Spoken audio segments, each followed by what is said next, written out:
quero, na oportunidade, convidar a pastora Marlene, que vai estar orando e intercedendo pela vida do amor. Receba a pastora pelo nome de Jesus. Graças a Deus. Glória a Deus, aleluia. Descansa nos nossos pés em reverência à palavra do Senhor. Louvado seja Deus, até que o Senhor tem falado conosco. Eu tenho certeza que Ele vai descer neste momento, vai ser algo extraordinário. Aleluia, Jesus, aleluia. Senhor, nosso Deus e Pai, Pai Todo-Poderoso, diante da Tua presença, Senhor Jesus, eu coloco o Teu Filho, Senhor. Senhor, meu Deus e Pai, mesmo Senhor Jesus, Ele, Pai, ó Senhor Jesus, nas Suas fraquezas, Senhor, Ele tem clamado ao Senhor. Senhor, meu Deus e Pai, Pai, usa o Teu Filho nessa noite com ousadia. Usa, Senhor Jesus, Ele, Pai, nessa noite, que Ele seja o porta-voz da Tua palavra, falando, Senhor, com a Tua igreja, Senhor, meu Deus e Pai, e que essa palavra venha nos confrontar, Senhor, nessa noite, que essa palavra venha nos encher da Tua presença, que essa palavra venha nos curar, venha nos transformar, Pai, em nome de Jesus Cristo, porque somente a Tua palavra, ela cura, ela liberta, ela transforma, Pai.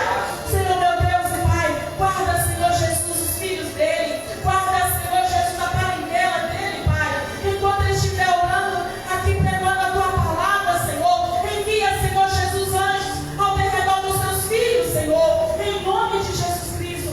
Senhor, meu Deus e Pai, entrega, Senhor Jesus, o Teu Filho em Tuas mãos, e que Seu nome seja louvado, que Seu nome seja exaltado e glorificado através da vida do Teu Filho, em nome de Jesus. Aleluia.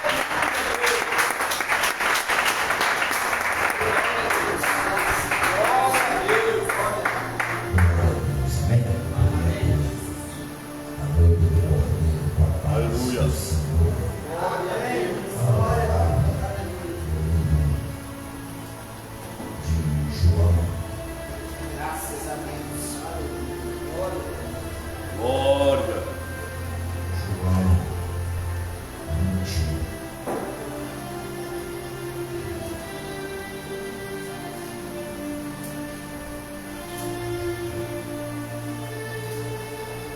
Vamos ler o versículo 4, amém? João 21.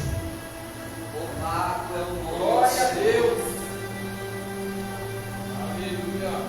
Graças a Deus.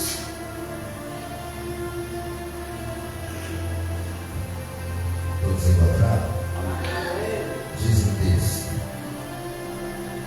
e sendo já amanhã, Jesus se apresentou na praia, mas os discípulos não conheceram quem era Jesus. Amém? O Diego, fica na mesa de para mim, fazendo favor. Pode tomar o seu lugar. Amém?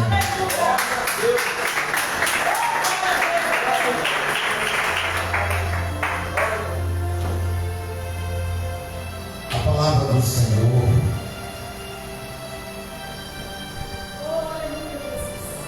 ela vai abaixar um pouquinho. Glória a Deus. A palavra do Senhor, ela vai nos relatar a identidade da igreja. Pega a visão, pega a revelação. A palavra, o texto que eu acabei de ler, ela vai identificar a igreja. Eita glória. Tem gente que está preocupado com barco e com rede, mas Deus ainda está olhando é para a igreja. Oh, glória. Eu já estou sentindo a presença de Deus. É notória a presença de Obra é Deus. tua, Deus. Não tem como ficar de boca fechada quando a presença está no ambiente. Oh, glória. Sai, Roberta. Perceba que o versículo 4, vou ler novamente, diz assim: e sendo já amanhã, Jesus apresentou na praia, mas os discípulos não conheceram quem era Jesus. Eu li esse versículo e através desse versículo a gente começa a entrar na mensagem dessa noite, através da palavra. Percebam que os discípulos que estavam junto com Pedro ficaram tão atônicos, abatidos, de cabeça baixa, se prostraram, e por alguns minutos, quando eles estavam ali lavando aquela rede, voltado daquela pesca, Jesus ele chega na praia. E o interessante é que quando Jesus chega, a Bíblia diz que os discípulos não o reconheceram, a igreja não o reconheceu por ele. A igreja não reconheceu. É dessa forma. Porque biblicamente eles representam a noiva do Cordeiro. Como eu vou casar se eu não reconheço o meu noivo? Meu Deus, olha aí, Jesus. Como eu vou fazer aliança se eu não reconheço o meu noivo? Jesus amado. Porta. Algo chama a minha atenção. A igreja, por um espaço de luta, ela já não consegue mais reconhecer que Ele é o Salvador.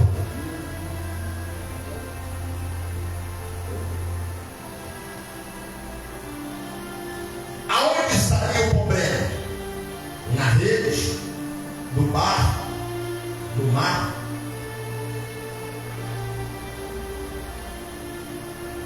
O texto é bem claro.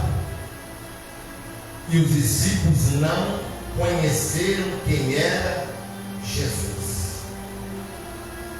Como que eu não reconheço aquele que eu ando com ele todo dia?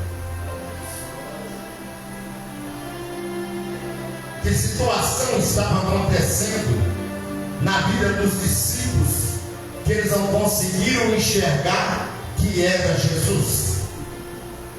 Qual foi o trauma? Qual foi a perseguição? Qual foi a luta? Que por alguns minutos eles não reconheceram que era Jesus que estava na praia. Talvez não tenha nem como a gente sair desse versículo antes da gente tentar entender isso. Esse Pedro que está aqui não é o mesmo Pedro que negou antes que o galo cante. Então agora por que está junto com os outros discípulos e não reconheceram Jesus?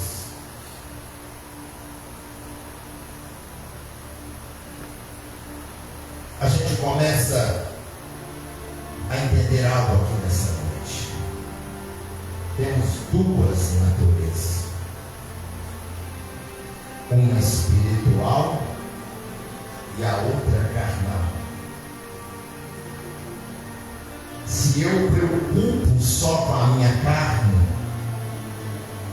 automaticamente eu vou morrer espiritual. É verdade. A carne enxerga aonde eu posso ver. O espiritual vai além das nuvens. Porque espiritualmente eu creio que Ele está acima das nuvens e eu já consigo contemplar e ver pelos olhos da fé o seu trono. Eu estou falando é pela fé. Pelos olhos físicos você não vai ver, Mas a sua mente tem que estar blindada nessa visão, nessa noite. É pelos olhos da fé que eu consigo ver o trono de Deus. É pelos olhos da fé que eu consigo ver o meu Redentor. Só que naquele momento eles não conseguiam ver, reconhecer que era Jesus. Só que o interessante é que Jesus não perde ninguém de vista. E Ele sabe quem é cada um de nós. É verdade. O interessante é que quando Jesus chega, Ele vê alguém lavando rede, Ele vê barco vazio, e Ele vê um cenário talvez de silêncio, porque quando a decepção chega, todo mundo fica em silêncio. Mas quando a vitória bate na porta, todo mundo se alegra.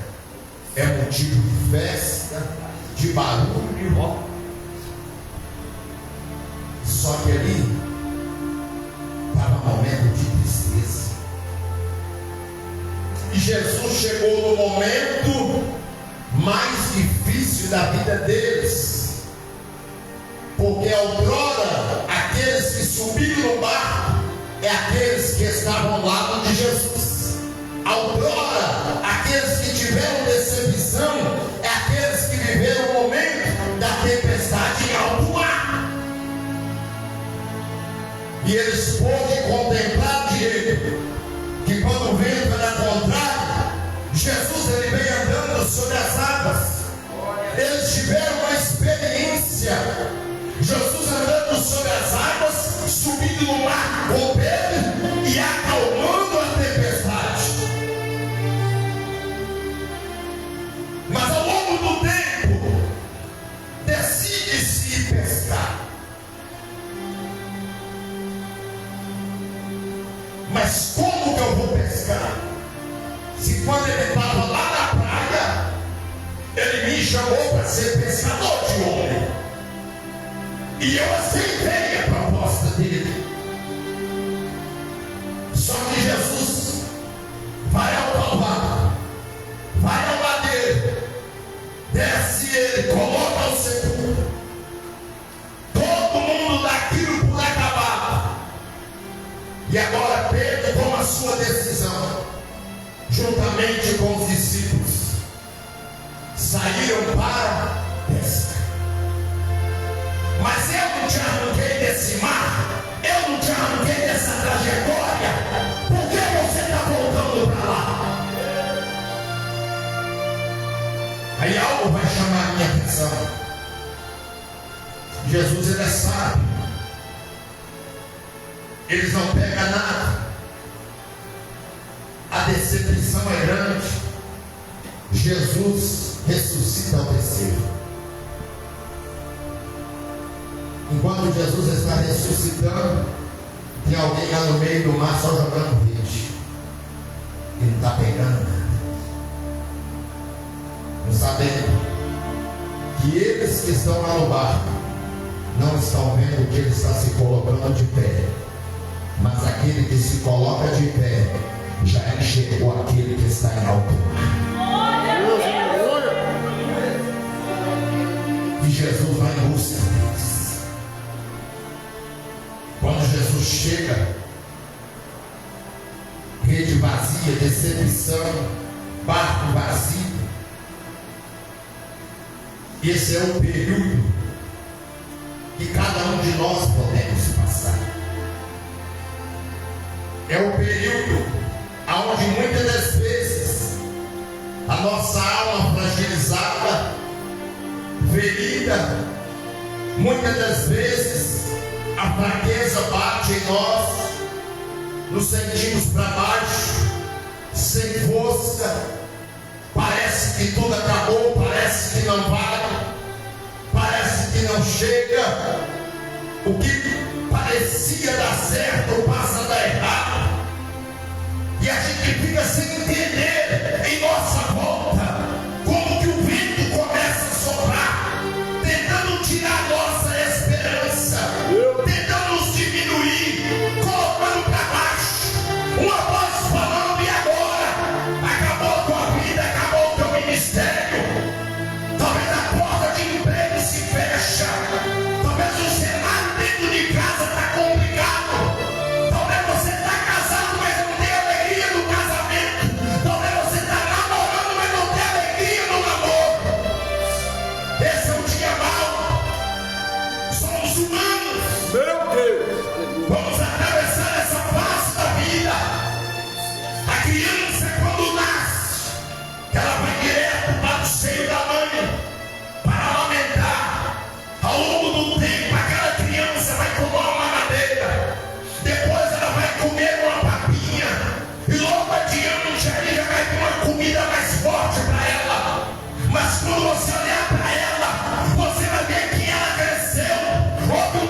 irmãos.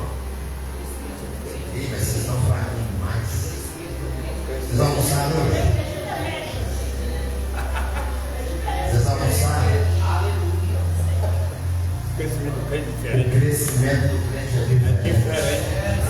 Glória. Meu Deus. Nós somos comparados com uma videira.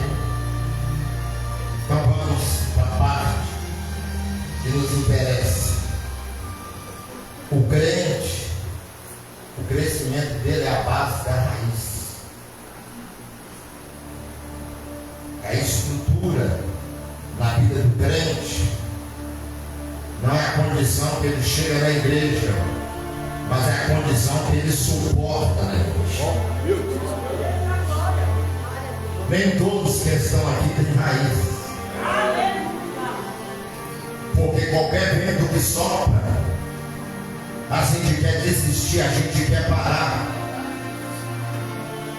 E tudo que Jesus quis ensinar para os discípulos é isso. Vocês vão errar, mas erga a cabeça, se põe de pé, marcha novamente. Eu não desisti do Calvário. Por que vocês vão desistir? Tem que erguer a cabeça, tem que levantar, tem que marchar, tem que ser uma Miriam nessa noite. Se Deus te deu um tamborinho, tem que fazer barulho, irmão. Porque essa porta vai se abrir, esse mar vai ter que deixar lá o teu espaço para você passar seco nessa situação. Aí eu vou olhar no texto e algo chama a minha atenção, porque tudo que Jesus quis mostrar para Pedro e os discípulos, que a gente tem que ser perseverante naquilo que vamos fazer.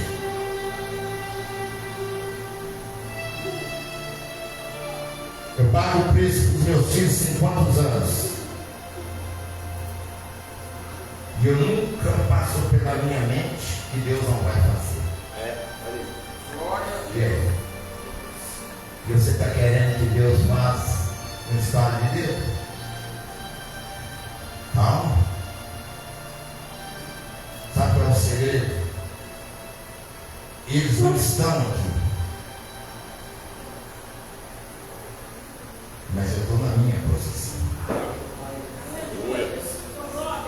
Você só vai ser justificado pela posição que você encontra. Igreja não sobe membro de carteira, membro de posição. Carteira evidencial não é posição. Vai ficar tudo embaixo. A nossa posição, e a nossa posição, ela é muito importante. Por que, pastor? Se Pedro estivesse na posição, na primeira ida, o barco estava cheio. Eu conheço essa igreja. Essa igreja é minha. Mas não tem nada.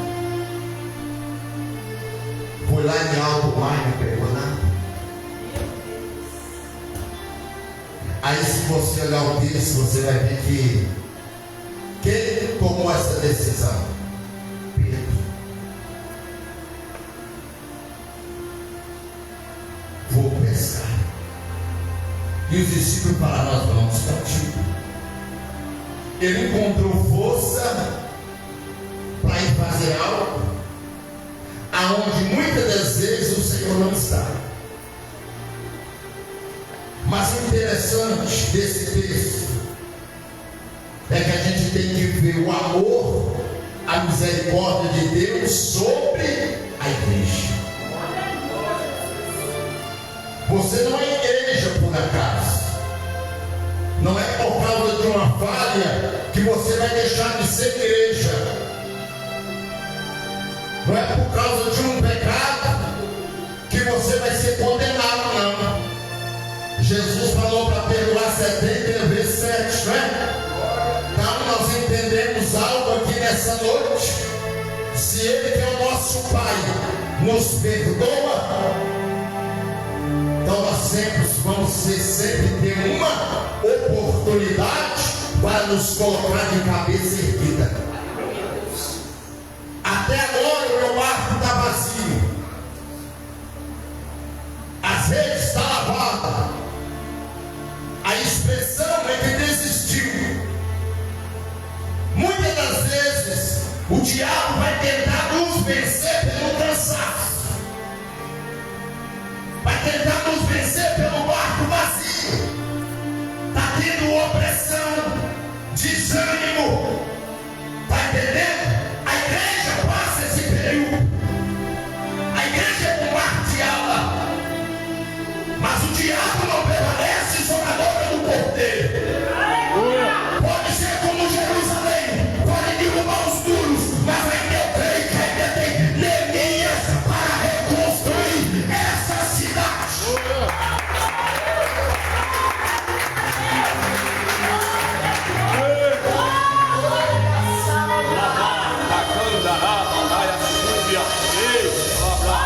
A questão dessa noite, é que o diabo tem um propósito para destruir. Só que Deus já viu dentro do palácio um copeiro que se chama Neemias, que quando o Senhor falar, ele vai ouvir a voz do Senhor. Neemias é copeiro, mas ele tem algo que chama a minha atenção. Sabe o que é? Jejum e oração. Eita glória! Você não entendeu? Pode estar no trabalho, não tem problema, mas a identificação de quem é Neemias é na hora da dificuldade chega. A Bíblia diz que ele orou e jejuou, orou e jejuou, orou e jejuou, orou e jejuou, orou e jejuou, orou e jejuou.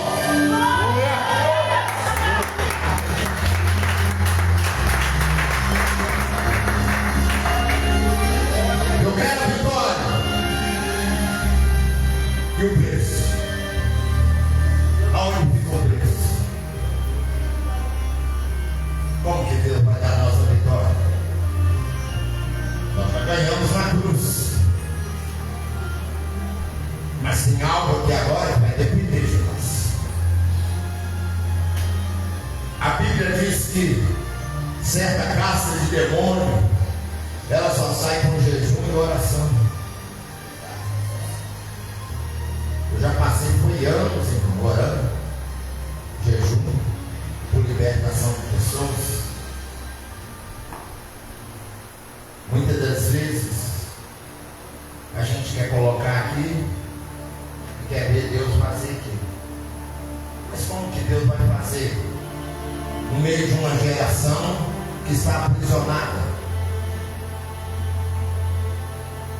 A primeira coisa é libertar, é quebrar as correntes, os ferrolhos, os grilhões, é aquilo que impede da pessoa caminhar para casa, é aquilo que impede de eu servir a Deus.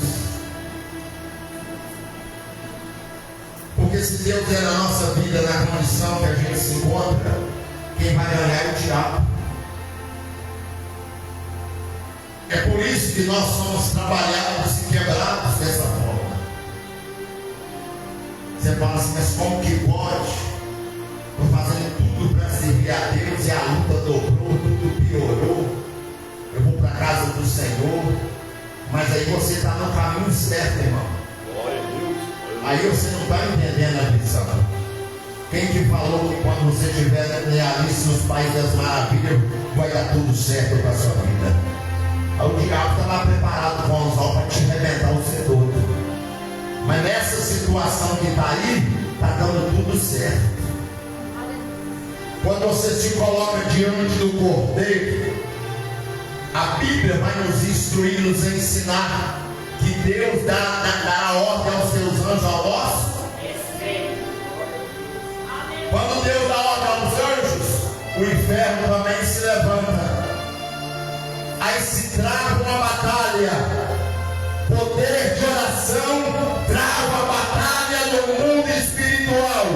Poder de oração trava a batalha contra anjos e demônios no mundo espiritual. A batalha é travada. E o vaso está lá de barro, não sabendo que a sua oração, a sua boca no pó, consegue criar uma guerra aqui. Meu Deus! Só poder! Só poder! Se você acha que você não é nada, manda esse demônio pegar o que ele tem e fazer em retirada. Você é filho de Deus. Você é embaixador.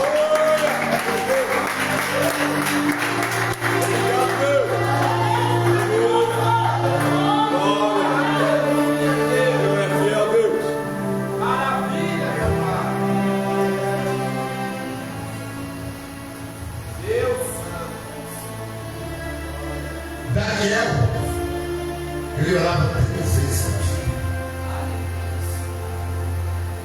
Imagine, o homem se coloca de joelho, uma oração,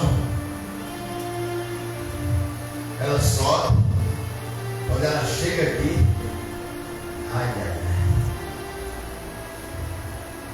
A Bíblia diz que o Espírito Santo, ele faz gemidos inexprimíveis ao nosso favor. Então não tem nada que vai pedir. Já tem mais alguém para auxiliar. Glória. Ela chega no trono. Deus ouve a oração. O diabo tem um plano, mas Deus tem a resposta. Pegou a visão? Deixa ele arquitetar o plano dele. Deixa ele arquitetar. Deus tem a resposta. Nós dependemos é de Deus. Nós dependemos daquele que é fiel. Enquanto você se coloca lá, você vai vencer batalha aqui. Olha o segredo de quando se vence batalha aqui. Quando você vence a batalha aqui, a resposta desce lá dentro da tua casa. Está pegando a visão? Está pegando a visão ou não? O maior problema nosso é dentro da nossa. Aqui não é problema. Aqui é lugar onde Deus dá solução. O problema é dentro da nossa casa. Qual é o problema? Se eu querer vencer uma situação que é espiritual, na força da minha garganta, eu vou irritar a minha família inteira. E não vou conquistar nada dentro da minha casa. Porque a nossa guerra é espiritual. Aleluia, Deus. Então, antes da gente combater a situação, nós temos que descer, temos que ser humildes. O problema é que a gente não quer ter humildade. A gente não quer se calar. A gente quer ser o pivô da situação. Não! Aprenda a vencer. Glória. Como, pastor? Descendo. Maravilha de Deus. Por amor à tua família, por teus filhos. Tem hora que muitos erram com a gente. Mas se vier a crise, é desse caráter, irmão. Não é oportunidade para pregar, não é oportunidade para ser ovacionado, mas é uma oportunidade verdadeiramente para entender. E Deus não estava aqui, eu te dou para vacilar, mas o nome do Senhor vai ser glorificado na minha vida e na minha casa.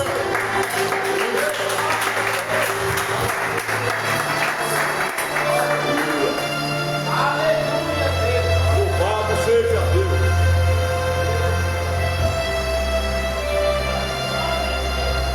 Deus é fiel, Deus. Se a Bíblia diz que a nossa guerra é espiritual, então eu tenho que usar a ferramenta correta. Pega a visão. Quando o filho do profeta perdeu o machado, ele ficou só com Cadora. E Cadora é o machado.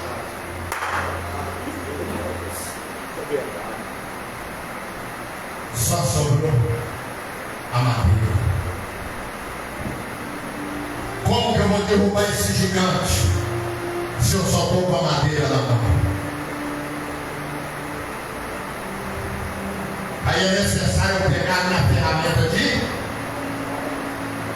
E qual é a nossa ferramenta? Boca no pó, joelho no chão, jejum, monte, consagração. Já não se prega no século XXI. É uma igreja ovacionada para o telão. É uma igreja ovacionada para o estacionamento. É uma igreja ovacionada para o salinha. E já não estão buscando uma autoridade dos céus. Já não tem mais levanta e anda. Porque está cheio de fariseus e saduceus. Mas eu tenho a autoridade de Deus de dizer: atira!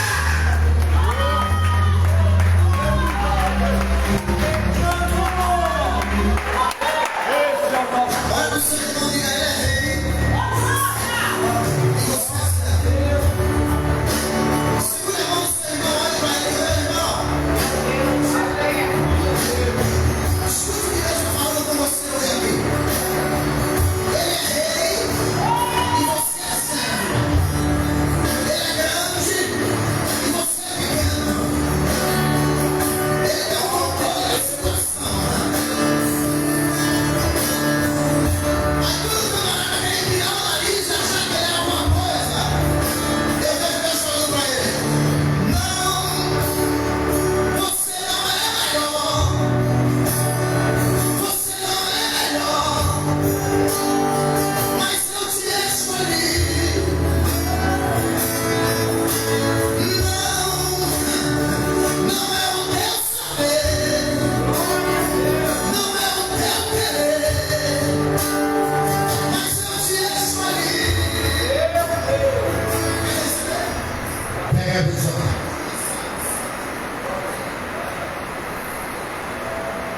Uma certa mulher estava com 10 dracmas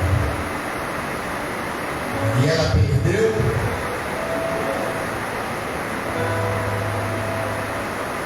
Ela largou as 9 e foi em busca de uma.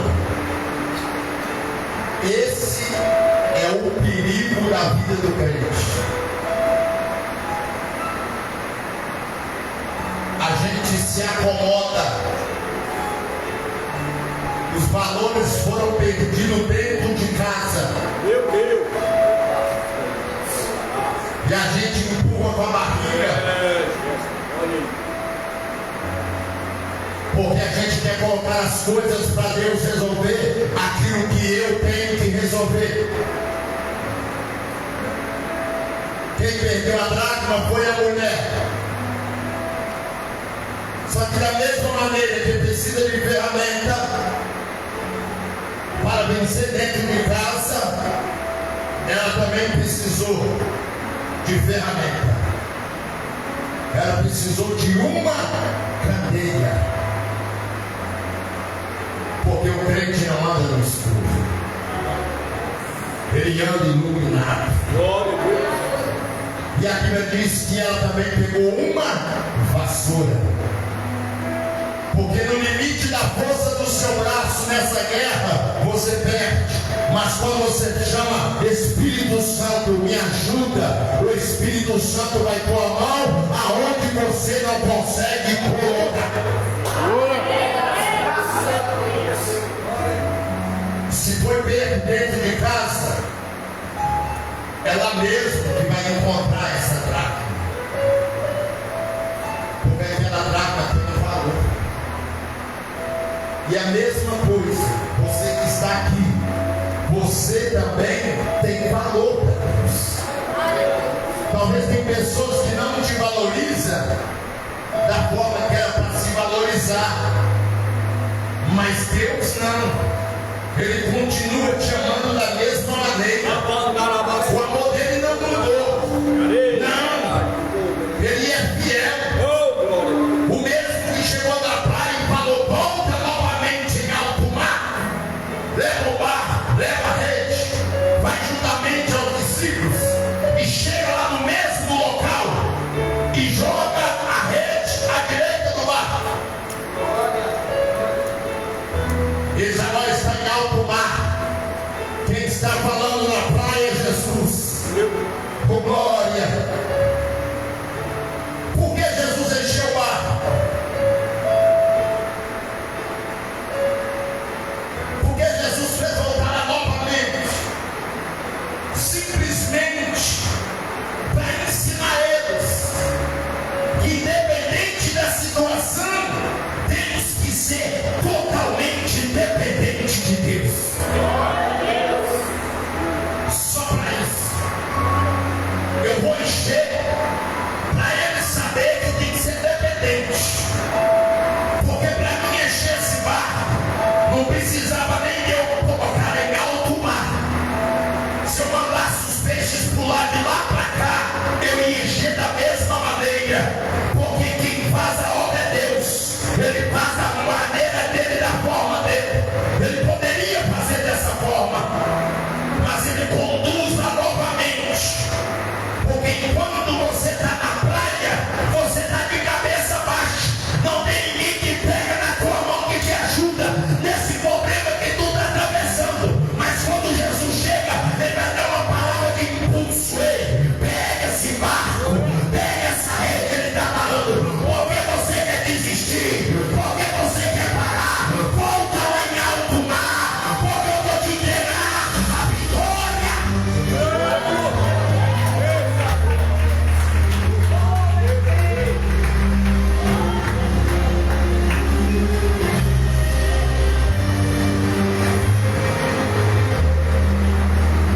Você imagina, só para a gente resumir, imagina aquele barco voltando, sem peixe, silêncio total, todo mundo de cabeça baixa, barco vazio.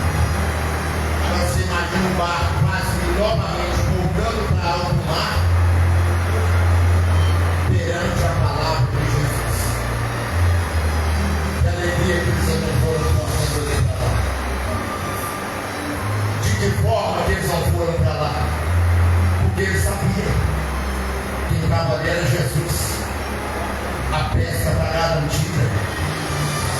Aquele ali curou o cego de Jericó. O peixe para ele não é um problema. Quando eles enchem o barco, eles trazem novamente a praia. Eles vão saciar aqueles peixes. E naquele exato momento, a gente percebe aonde que Jesus queria chegar. Aqui.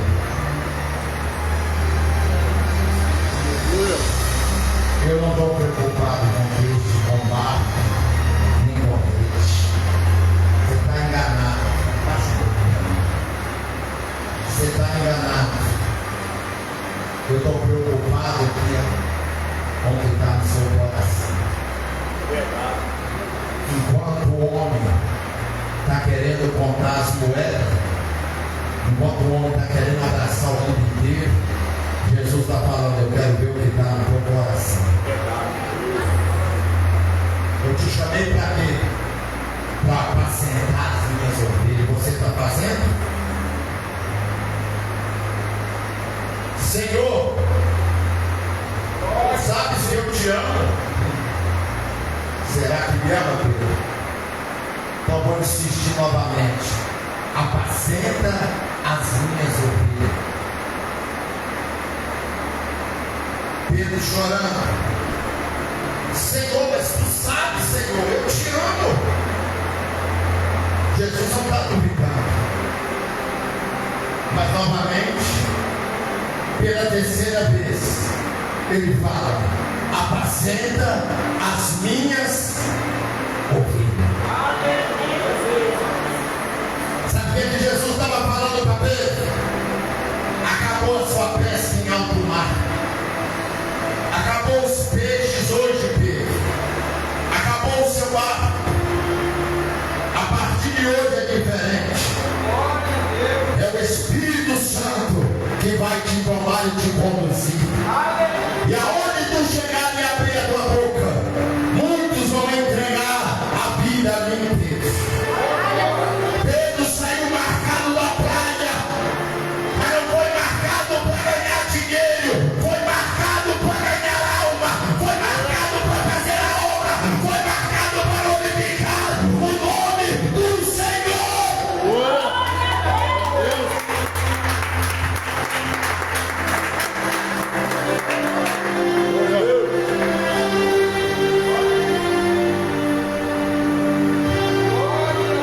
Esta é a palavra que eu tenho. Eu não vou passar daqui, já deu 9 horas. Amanhã sem se trabalhar. Todos têm que se trabalhar. Está chovendo. Muito cuidado para sair debaixo da chuva. Calor. Vocês vão